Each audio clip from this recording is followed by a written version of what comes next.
questions? This is only going to be as good as your questions. You've seen Creepshow before, right? Like a dozen times. Vicki, go ahead and put the spotlights on. So there's no spoilers stuff here. I mean, you know, Really? Got some money there. Oh, thank you. Well, Creepshow was, I did all the effects in Creepshow, me and the 17-year-old kid named Daryl Ferrucci, and he's actually inside Fluffy. He's wearing the Fluffy costume. We cast his body and built Fluffy on him because he was going to be there, you know, the whole time. We were the garbage men at the end.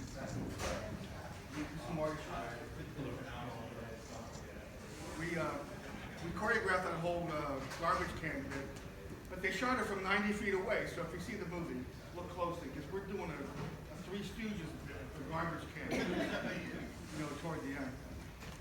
Are you raising your hands and I'm not seeing it? No questions? Well, thanks for coming. Keep us here with your questions. Yeah. So what was it like to work with Stephen King? Stephen King is a big 13-year-old kid that happens to be a genius. Okay.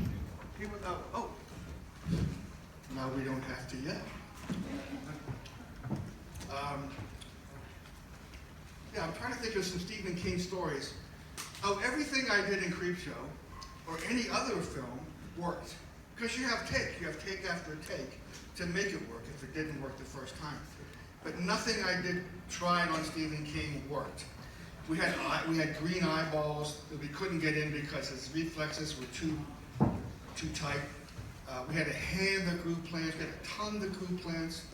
None of that stuff we could get it to. And I wanted to impress this guy, Stephen King.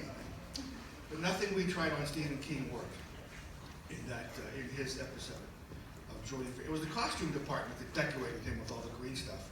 I didn't do anything to Stephen King except the blisters on his fingers. But he was, you remember he got hit by a bus or a van? Like recently, not recently, 5-10 years ago. During Creepshow, I was looking for Stephen King. We couldn't find him. I had to drive to a store, a war surplus store. I'm driving there, and here comes Stephen King walking down the middle of the highway on the median strip, reading a book and drinking a bottle of water in the middle of the highway. So it's no surprise to me that he got hit by a van. He probably was doing that on the railroad. So I yelled at him, and he came in the car, and we went to the store, and we're paying with credit cards, and he paid with his card, and the girl said, "Oh, I bet you're the Stephen King." And I'm going, yeah, he is. But he wasn't saying anything, okay? But he was a lot of fun. Big kid. He wrote the damn thing. Any other questions? Yes. What effect are you most proud of in your career? What effect am I most proud of? That's interesting. I thought you might say what creature, because they're all my children. I don't have any favorite children.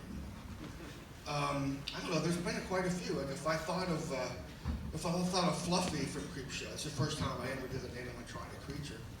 But then I think of Lizzie from Tales from the Dark Side, and then that makes me think of the old age man in Texas Chainsaw.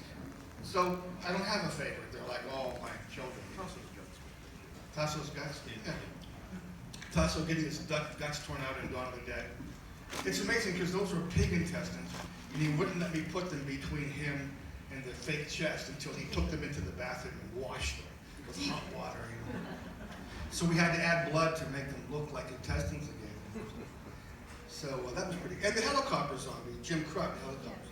That got applause in the theaters when that happened. A guy's getting his head torn off and people are applauding. Why was his head square? His head was not square. His head was not square. It was perfectly round. But by the time we shot the scene, the humidity caused his hair to flare up, and he looked like Frankenstein, with a square head. But it was perfectly round. And the reason I used Jim is because he was a friend. We were doing plays together, and he had a low forehead. I knew I was going to add to it, so I asked Jim to play the part, so that it wouldn't look like an addition. But then, of course, it did look like an addition because his head looked square. Any other questions? Yeah. Yeah. Oh, I thought up there, yes. Of all the effects that you've ever seen, which one would you say that you like to say, I wish I'd done that one? Oh, every one I've ever seen. Yeah, I mean, sure, yeah. When you're in effects mode, that's why I didn't like the movie Halloween. I pissed people off because I didn't like Halloween because in Halloween at the beginning, the killer's point of view is going through the house, and remember he finds the girl sitting at the vanity before he kills her, and the point of view is like 7 feet high, looking down at her. Then they cut to the killer, and it's a kid this tall, and I'm like, okay, where's the real killer? That's the killer? It can't be the killer because I just saw him looking down on her. So that pissed me off. It's a big mistake. And then later on,